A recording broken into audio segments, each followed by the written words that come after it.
Hi everyone, it's a warm welcome back to my channel. Thanks for joining me once again today. My name's Peter and you're watching Thailand Bound. Okay, it's a Saturday, it's story time. I'm going to be reading out 5 viewers' true stories that have been sent in to me today. As I say, 5 good stories. Now, before I get into the stories, a couple of things I want to mention. First of all, I want to say a sincere thank you to everybody who's been sending me in stories over the last couple of weeks. I did put out a shout out and say I was running quite low. I was wondering what to do when the stories run out, but I've had an abundance of stories sent in, so I'm not so worried about it now. But as always, I can always use stories. If you're sitting on a story, send it in. You can send it by email or you can send it direct to my website. I will, of course, read it out once I've edited it.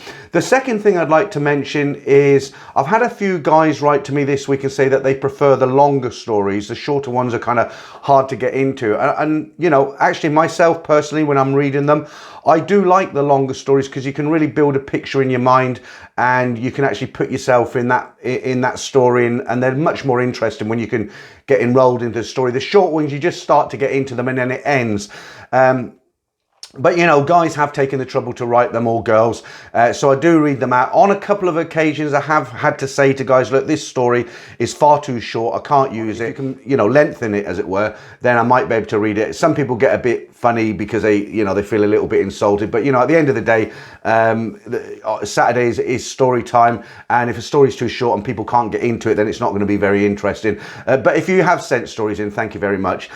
When you send a story in to me, some of them are quite well written and it makes it so much easier. I have to edit every story to make sure that they flow, because not everybody, English isn't their first language, a lot of people, and I do get stories from people from around the world, so sometimes I have to edit them, completely rewrite them. But what I would like to say to you, there are one or two of you who are a little bit lazy out there, because I get these stories and some of them haven't even been run through a spell check. All the I's are small I's, there's no full stops, and it just makes so much more work for me. So if you send me in a story, at least run it through a spell check, have a quick read over it, capitalize it where needed. It just makes it a lot easier for me, all right? So thank you in advance for that. And as always, I'm gonna mention this. My book's out now, 30 stories. If you enjoy these stories today, there's the book. There's a link in the description. You can buy it on Amazon, $9.99 for the paperback version. That's that one. And you can get the downloadable Kindle version for, I think it's $4.99. All right, so enough advertising from me. Let's get straight into these 5 great stories. สวัสดีค่ะ This is not so much a story as a bit of advice, and it isn't too much of a car crash story, more of a man crash. This is a very recent, only 2 months ago. I had been out to Happy Bar, one of my favourite little bars with live music just off Carlson Road. I stayed a few blocks away. No way would I take accommodation on Carlson Road with music thumping into the early hours. After a lovely evening, I headed back to my hotel through the interconnecting alleyways I had left early, as I had booked a bus for 7 a.m. to go to Koh Chang in the morning. During the walk back, and I should point out here that I was not drunk, I slipped on a slippery patch of pavement. It may have been engine oil or cooking oil. Most people know there is a lot of activity in these alleys during the daytime. Cooking, cleaning, people fixing engine parts, etc. When I slipped, I went down hard, very hard. I knew I had smashed my ribs, but at that point, I didn't know how badly. I had broken my ribs once before in an accident involving ice while trekking in Nepal. On that occasion, they healed by themselves, and I remembered advice from friends back home how there isn't much a hospital can do regarding broken ribs besides painkillers. I wasn't coughing blood, so I just thought I'd better get used to it. After a very uncomfortable night's sleep, I took the minibus and ferry to Koh Chang. A very uncomfortable journey considering my well-being. I stayed in a lovely bungalow run by an English expat and his Thai wife. I think I maybe lasted 5 hours. A lot of it's vague now. I was in a lot of pain and my upper back bloated out, followed by my face, and I mean really bloated. I was struggling to breathe and my voice sounded strange. The vocal cords were restricted and it sounded like I was inhaling helium. The owner Mike said, "Right, I'm taking you to hospital." My next recollection is waking up in the Bangkok hospital in Trat on the mainland, where I spent 12 days. It turned out that my ribs had punctured my lungs, and I also had tubes inserted into each side of my ribs to drain the fluids. Not a nice experience. My time there is a bit of a blur, mostly doped up to the eyeballs and watching Netflix on my tablet. My treatment was first rate. The nurses and the doctors were great, and I enjoyed getting washed in the shower by the pretty Thai nurses, but unfortunately this was a little bit lost due to my doped up state. Anyway, I finally got given the all clear and I went straight back to Koh Chang and stayed at the same bungalows where Mike did not charge me for the lost days I had already paid for. A lovely honest man who is now a friend. I love Koh Chang and had a great week there. The advice I wanted to mention is insurance. I'm surprised at how many travellers come to places like Thailand without health insurance. My bill came to nearly £10,000, which my insurance covered completely. I always take out insurance, and this is the very first time in many decades I've had to use it. You always think it will never happen to you. I'm enjoying Cambodia right now and no longer require medication as it's all healing up nicely. Yeah, he's right. And I've been a little bit cavalier in the past. I am one of those guys. I've never actually taken out any health insurance. Touch wood, nothing's happened. When I go out to live in Thailand towards the end of this year, I am getting full medical insurance.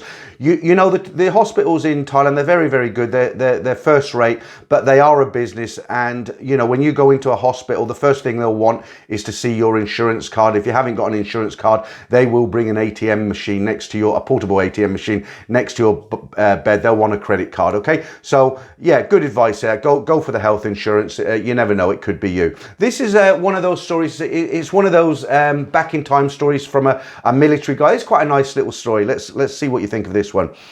My story started in 1998 on board a US Navy nuclear submarine pulling into Phuket. It was my first time to Phuket, and I have to say that this was the best 4 days of my life. Back then, Ted and I were in our early 30s and were senior ranking officers. We had to anchor out in the harbour and take ferries in and out of port. Ted and I, on our first day on the beach, got off the ferry and hired a three-wheel tuk-tuk driver that spoke great English. That is why we picked him out of 30 or more drivers. I don't remember his name, but at the time I just called him Shipmate. That is what we called all the friends we meet. So we made a deal with Shipmate to be our personal driver and interpreter. We negotiated a price of $5 per day plus food. He had our back the whole trip when we tried to buy things, get food or talk to girls. The first thing we needed to do was to get some drinks for our water bottles that we carried around. We always had backpacks with a bottle of rum and coke for our water bottles. We had Shipmate go into 7-Eleven for ice to put in our water bottles that held 32 ounces. Just a couple of cheap Charlies, I guess. Next was to get a place to stay for the next 3 nights. That is how long we had off straight without going back to the ship. So Shipmate took us to a hotel for $17 a night. Nothing great, 2 beds, a small fridge and a bathroom. We really didn't care, just a place to stay and leave our stuff. So after settling into our room, having a drink to get us in the mood, we had Shipmate take us around just to get familiar with the local area. This was about 11 AM on our first day. It's now 2 PM and we ended up at the beach. We sat down, a couple of lounge chairs that a pretty Thai girl helped us with. She was so cute, only around 18 years old I guess, working on the sands. She had on a very cute 2-piece string bikini. At this point, we just made her our beach girl for the afternoon to help us out. She spoke a little broken English, but we still had Shipmate fill in the blanks on things we didn't understand. The girl would rub lotion on us, massage us, get drinks, and also provided us with a great Thai lunch. She got so much food for the 4 of us. We gave her $10 to get us as much as she could. We didn't care about what food she got as long as it was good, and boy did she deliver. I really don't know what it was other than it tasted so good. We loved our day on the beach with our beach girl and all the eye candy. During this time, most of the beach was topless to our great pleasure. We eventually tipped our beach girl and we went on our way. Shipmate took us back to our hotel so we could get ready for the first night in heaven, i.e. the bar areas in Phuket. He took us to some wild bars, which was a little crazy for us. Back in 1998, the bars were side by side with about 6 or 7 girls around each bar. With an older lady behind the bar, I guess she looked after the girls. Each one of the girls were so cute and dressed to the nines, as we like to say in the States. Really pretty. It was like being in the candy store with a sweet tooth, and boy do I love candy. You have to understand that about 100 sailors hit the beach at once after a long period of time out at sea, so everyone was primed and ready to go and party. All the bars had a buzz about them, girls pulling guys into the bars from all directions and guys with plenty of money to put down. So Ted and I found a bar with about 6 girls in it, each one of them extremely lovely. Ted is 6'2", 190-pound guy with golden blonde hair, and I'm 5'10", 180 pounds. Both of us are in great shape and the girls are going crazy over us, in brackets, at least I think they are. It might have been all the rum and coke we had that made it seem that way, as we had been drinking for most of the day. One thing that I remember very clearly was how crazy cheap the price of the beer was. A large beer was like 50-60 cents for us, and girly drinks 85 cents, so low. So we drank and talked to the girls for about 3 hours. It was about 10 p.m. and I told Ted time to go. So we talked to the mama-san to negotiate a price for the company of a couple of these very pretty girls to come back and have drinks with us back at our hotel. I gave her a picture of our boat, 4 stickers and a boat lighter for my bar fine. So cheap. I don't remember how much Ted paid, but it wasn't much. Ted took a girl that was a little better looking than the one I picked out, but mine was so friendly with a great body. We took the girls for some food and had a very good night. The food only cost us about $6 for all the food that the girls ordered. Really good. After we ate, Ted and his girlfriend got on her scooter and left for her place instead of coming back to the hotel. He said he had a great time but made a very big mistake by taking a bath in their drinking water. It was so funny the way he said it. She told him to bathe, so they didn't have any running water, so he used a big barrel of water that they used for drinking. I almost lost it when he told me the next morning. He did give the family some money for some more water. As for me, we went back to our hotel for a wonderful evening.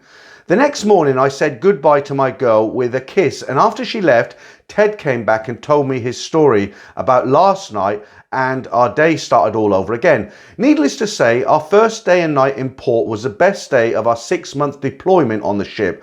I have never been back, but this was so much fun, such a good time during our trip to Thailand.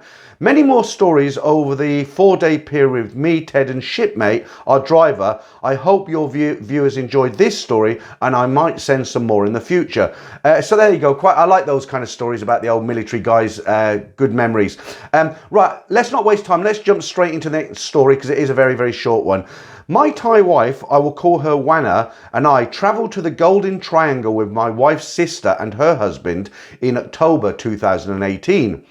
We started at Chiang Mai, then on to Chiang Rai and caught up with my late friend's wife and their daughter for dinner. We then drove up to the top end of Thailand through Pai and back to Chiang Mai. My sister-in-law paid for the accommodation and car rental. We went to pay our half, and of course my sister-in-law has refused the previous year. I then had to remind Wana, remember they gave us 1,000 Australian dollars for the Tasmania trip when they were going through immigration, which at that time we protested. We reluctantly accepted. I even reminded my sister-in-law about this. Even then, they wouldn't take the money for this trip, which is always typical of my family in Thailand. I have come up with some ingenious methods just to pay when we go out for dinner, which for me results in a 95% failure rate. Earlier this year, we went back to visit the family after 2 years due to the pandemic. We did the first night hotel quarantine near Phuket Airport. The next night we flew to Bangkok and stayed with my sister-in-law. Then 5th night hotel quarantine near her place. 2 days later, Thailand dropped the 5th night quarantine rule. Typical, just my luck.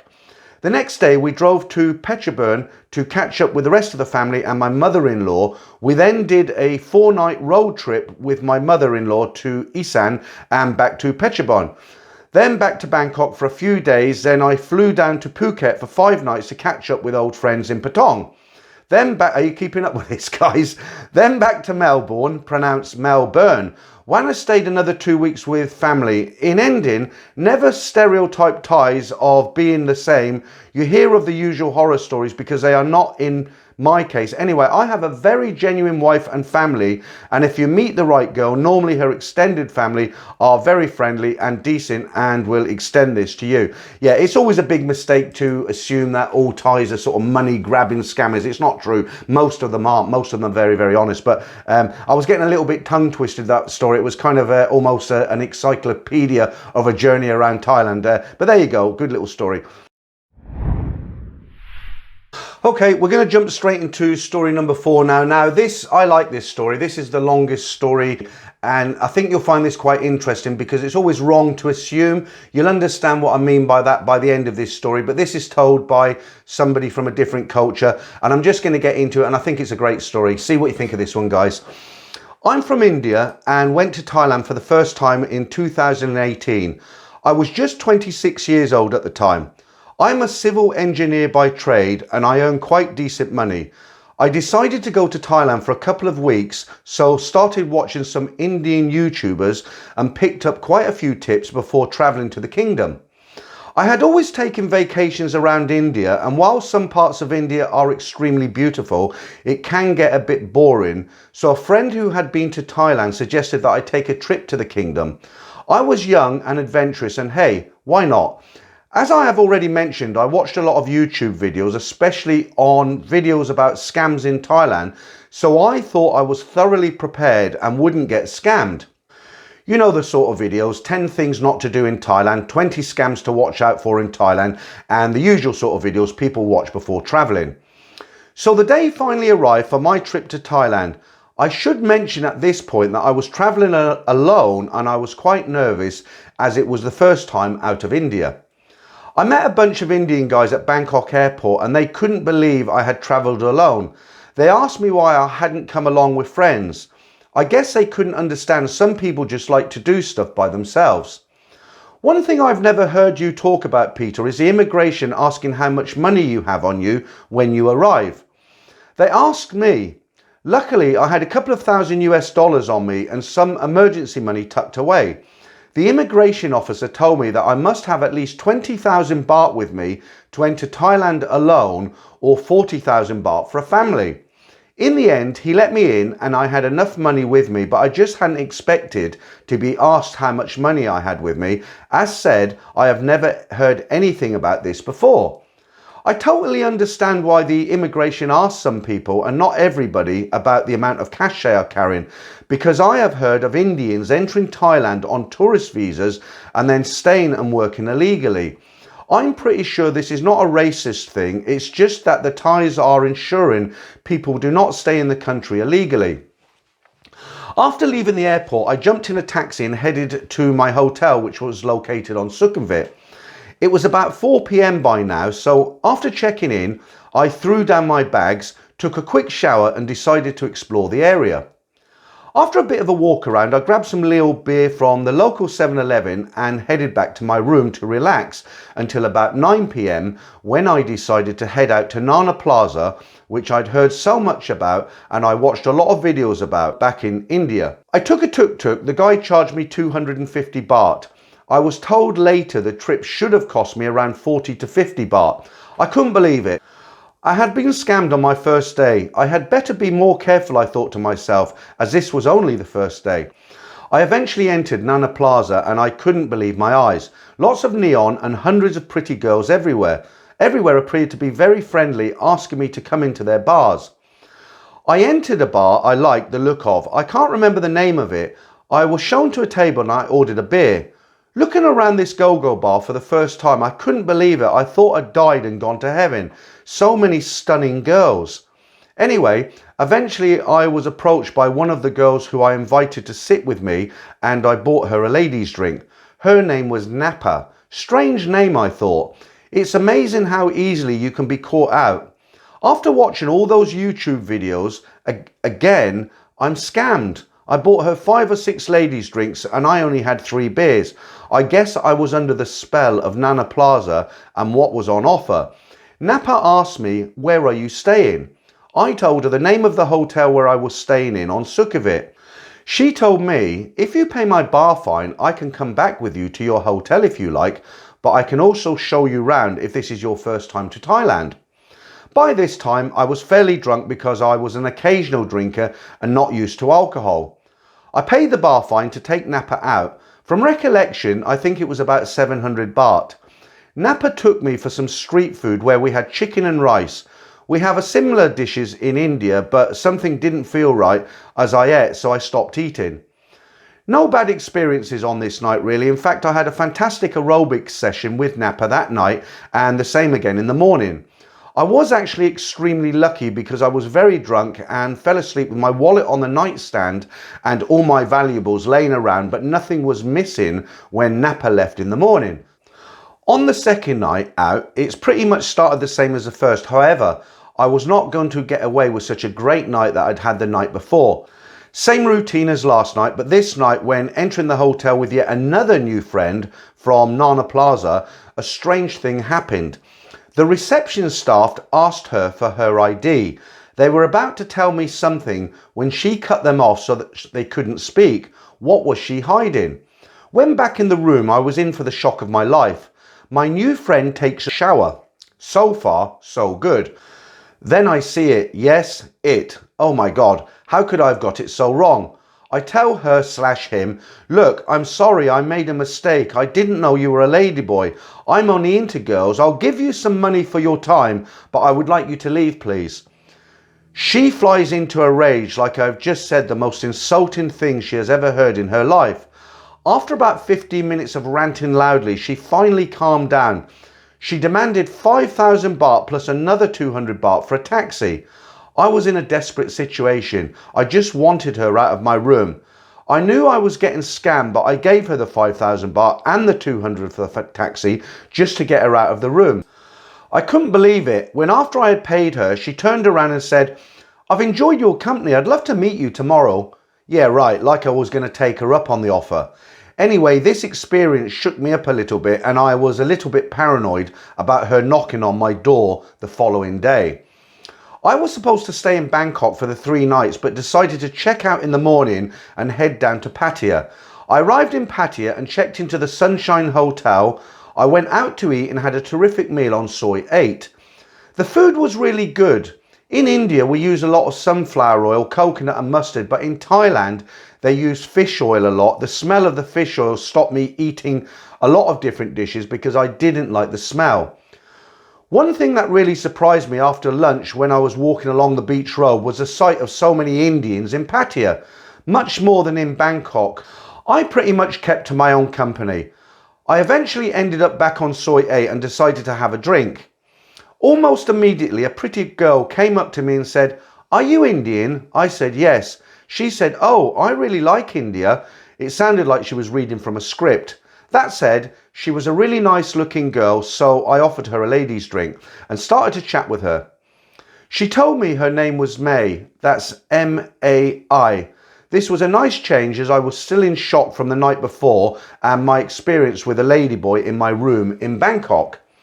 I guess I was now paranoid because the first thing I asked May was, "Is this a ladyboy bar or a normal bar?" May told me, "No, don't worry, it's only ladies who work in this bar." She was smiling. I guess she had an idea what had happened to me in Bangkok. I asked May if I could take her out of the bar to join me and she agreed. May introduced me to a Thai dish. It's a papaya salad. It was really good. We have similar spicy food in India. This night was turning out to be the best night of my life. I was actually enjoying myself so much, I was really starting to fall in love with May. Believe me, if you haven't been here before, all those videos on YouTube about not falling in love with bar girls will not help you once you are under their spell. May was gorgeous and was very caring and considerate. She made me feel great. The only advice I can offer is always keep in the back of your mind it's business. It's difficult, but that's all it is. May came back to the hotel and spent the night with me.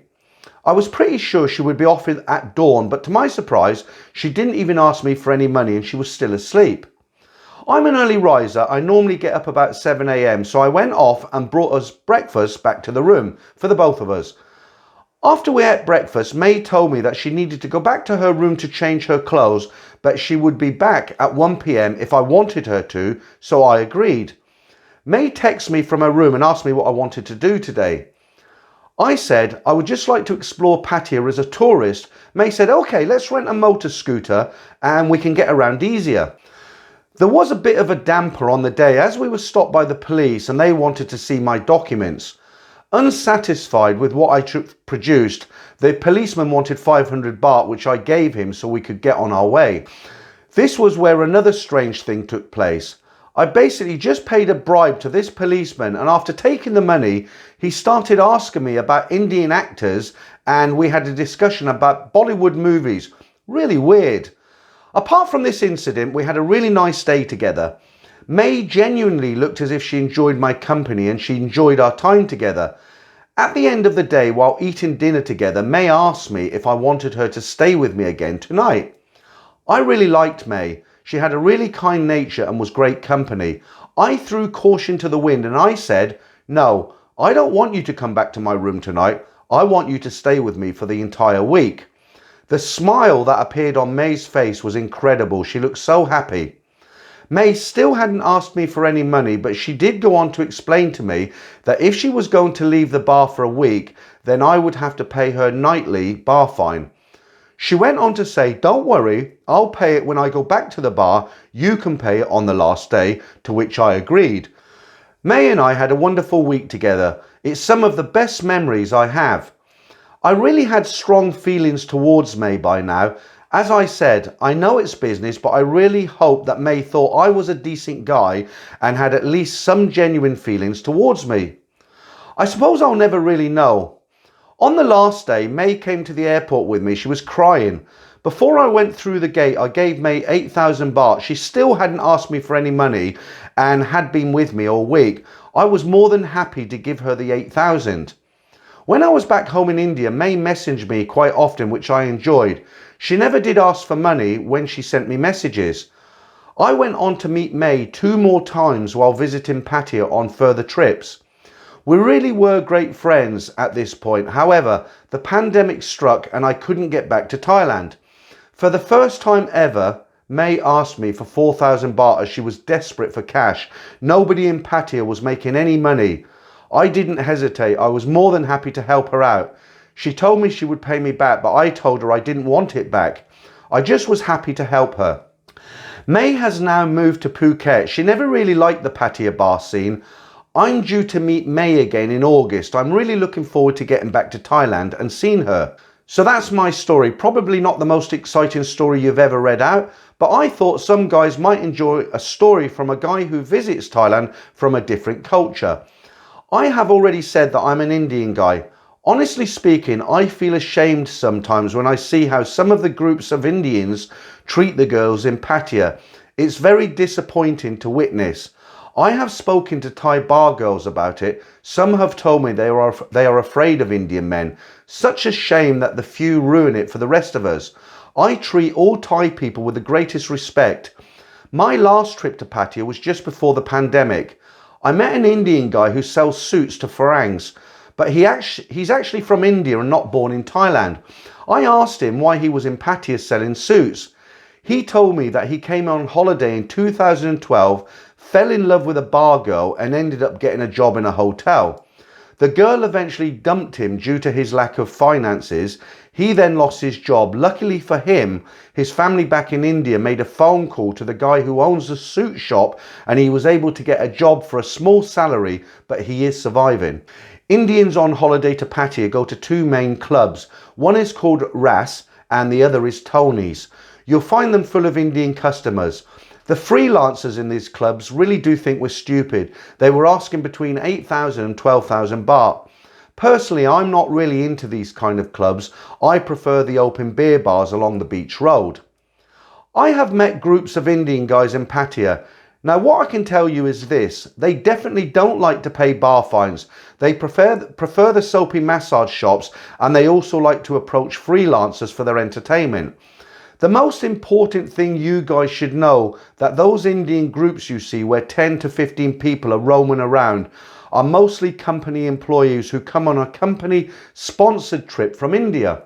Every private sector company in India gives its employees one sponsored tour trip, so these groups choose to come to Pattaya on a 3 or 4 day trip.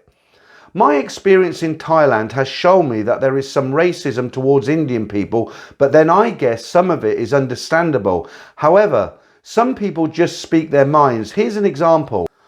I was in a bar on the beach road talking to a girl, and she was genuinely interested about some attractions in India she had read about. She was asking me about the Red Fort and the Taj Mahal Hotel when suddenly I heard an older guy, I won't mention what country he's from, say behind my back very loudly, "There is nothing in India, only stupid people and scammers." I felt like punching the guy in the head, but instead spoke calmly to him and explained I understand why he might feel this way. It's amazing, it was like flicking a switch. All of a sudden we were sitting at the bar having a drink together, and he explained to me that he had been scammed while he was in India, hence his resentment. We ended up sitting together and drinking until midnight. We talked about Hollywood movies and footballers. He was a really nice guy in the end, and I understand that his resentment against Indians was only because of a bad experience he had in the past. So guys, please don't judge everyone by appearance. We are not all the same. I hope you enjoyed my story. Yeah, I certainly did. He's obviously an educated guy, and it is very easy to judge everybody the same, isn't it? Okay, so let's finish off. Let's jump straight into story number 5. Hi Peter, congratulations on your book. Me and my buddy visited Pattaya in 2020, right before the pandemic hit the USA hard. After a night of bar and club hopping in Walking Street, we decided to take a walk along Pattaya's beach road where there's plenty of freelancers. As we were walking along looking at various females standing around, I noticed a freelancer that smiled at me and seemed excited to see me. As she walked closer, I realised that it was a ladyboy. She said, "Hi, where are you going?" I said, "We are just walking around." She then grabbed me around my waist and started to make sexual movements, laughing at the same time. I started to laugh as well at first. I then grabbed her hands and told her no thanks. I felt and noticed that her hands were inside of my front pockets. When I realised what she was doing, I quickly grabbed her hands and removed them out of my front pockets. We continued walking. I knew that she realised she had been busted, and she stopped acting all happy and excited and walked back to her spot, which was under a tree that covered her appearance and made it harder for guys to notice that she was a ladyboy. I turned around to my friends and said, "Hey, she had her hands in my pockets." The reason she made the sexual movements against my body was to hide the fact that her hands were in my pockets. I had some cash in my front pocket, so I don't know the exact amount, but I don't think anything was missing. I had dodged the bullet, as they say. I was lucky that I had not drunk a lot of alcohol, but I can see how some guys would be an easy target. So guys, if you ever want to take a late night stroll along the beach road, hide all your belongings and be very aware that the ladyboys hanging around are out to rob you. Well, I've just said in the last story you shouldn't judge a book by its cover, and you shouldn't judge everybody the same.